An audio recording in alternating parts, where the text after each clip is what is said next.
اور عقائد میں جو سب سے پہلی چیز ہے وہ ہے توحید باری تعالی، ذات باری تعالی، اللہ تعالی کا ایک ہونا، یہ ضروریت دین میں سے ہے۔ اللہ تبارک و تعالی کا کوئی شریک نہیں ہے، نہ ذات میں، نہ افعال میں، نہ حکومت میں، اور نہ صفات میں، یہ ضروریت دین میں سے ہے۔ اللہ تبارک و تعالی کا بے عیب ہونا، یہ ضروریت دین میں سے ہے۔ اللہ تبارک و تعالی کا حوادث سے پاک ہونا، یہ ضروریت دین میں سے ہے۔ اللہ تبارک و تعالی کا تنہا مستحق عبادت ہونا، یہ ضروریت دین میں سے ہے۔ اللہ تبارک و تعالی کا جملہ مخلوقات کا خالق ہونا، یہ ضروریت دین میں سے ہے۔ اللہ تبارک و تعالی کا بے مثل ہونا، یہ ضروریت دین میں سے ہے۔ اللہ تبارک و تعالی کا رحیم، کریم، معز، مذل ہونا، یہ ضروریت دین میں سے ہے۔ اللہ تبارک و تعالی کا لم یلد ہونا، یہ ضروریت دین میں سے ہے۔ اللہ تبارک و تعالی کا لم یولد ہونا، یہ ضروریت دین میں سے ہے۔ اللہ تبارک و تعالی کا حی ہونا، یہ ضروریت دین میں سے ہے۔ اللہ تبارک و تعالی کا قیوم ہونا، یہ ضروریت دین میں سے ہے۔ اور اللہ تبارک و تعالی کا علم والا ہونا، یہ ضروریت دین میں سے ہے۔ اللہ تبارک و تعالی کا قدرت والا ہونا، یہ ضروریت دین میں سے ہے۔ اللہ تبارک و تعالی کا ارادے والا ہونا، یہ ضروریت دین میں سے ہے۔ اللہ تبارک و تعالی کا سمیع ہونا، یہ ضروریت دین میں سے ہے۔ اللہ تبارک و تعالی کا بصیر ہونا، یہ ضروریت دین میں سے ہے۔ اللہ تبارک و تعالی کا رب العالمین ہونا، یہ ضروریت دین میں سے ہے۔ اور اللہ تبارک و تعالی کا قدیم، ازلی اور ابدی ہونا، یہ ضروریت دین میں سے ہے۔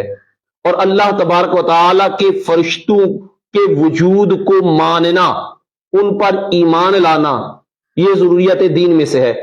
اور اللہ تبارک و تعالی کی آسمانی کتابوں پر ایمان لانا، یہ ضروریت دین میں سے ہے۔ اور اللہ تبارک و تعالی کی آسمانی کتابوں میں قرآن مجید، فرقان حمید کی مکمل آیات اور اس کی ہر آیت کو ماننا، ان پر ایمان لانا کہ یہ حق ہے، سچ ہے، یہ ضروریت دین میں سے ہے۔ اور اللہ تبارک و تعالی کے رسولوں پر ایمان لانا، نبیوں کو ماننا کہ اللہ تبارک و تعالی نے انسانوں کی ہدایت کے لیے انبیاء اور رسول بھیجے، یہ ضروریت دین میں سے ہے۔ تمام نبیوں کی تعظیم کرنا، یہ ضروریت دین میں سے ہے۔ اور تمام رسولوں کو انسانوں سے افضل قرار دینا، یہ ضروریت دین میں سے ہے۔ اور اللہ تبارک و تعالیٰ کے پیارے نبی حضرت محمد مصطفیٰ صلی اللہ علیہ وآلہ وسلم کو آخری نبی ماننا اور ان پر ایمان لانا، یہ ضروریت دین میں سے ہے۔ اور میرے آقا علیہ السلام کو تمام مخلوقات سے افضل جاننا، یہ ضروریت دین میں سے ہے۔ اور جزا، حشر و نشر، ان کو ماننا، ان پر ایمان لانا، یہ ضروریت دین میں سے ہے۔ تقدیر پر ایمان لانا، یہ ضروریت دین میں سے ہے۔ جنت اور دوزخ کو ماننا، یہ ضروریت دین میں سے ہے۔ مسلمان کو مسلمان جاننا، یہ ضروریت دین میں سے ہے۔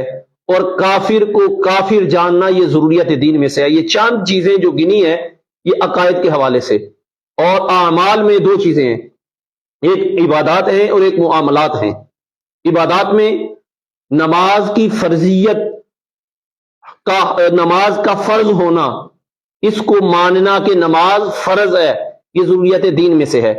اور جنابت سے وضو اور غسل کا وجوب، یہ ضروریت دین میں سے ہے کہ بندہ اگر بے وضو ہو جائے یا بندہ پاک نہیں ہے تو اس سے وضو اور غسل لازم آتا ہے۔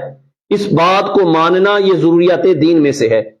پانی کے نہ ہونے پر تیمم کرنا، یہ ضروریات دین میں سے ہے۔ پخانہ، پیشاب وغیرہ سے وضو کا ٹوٹ جانا، اس بات کو ماننا، یہ ضروریات دین میں سے ہے۔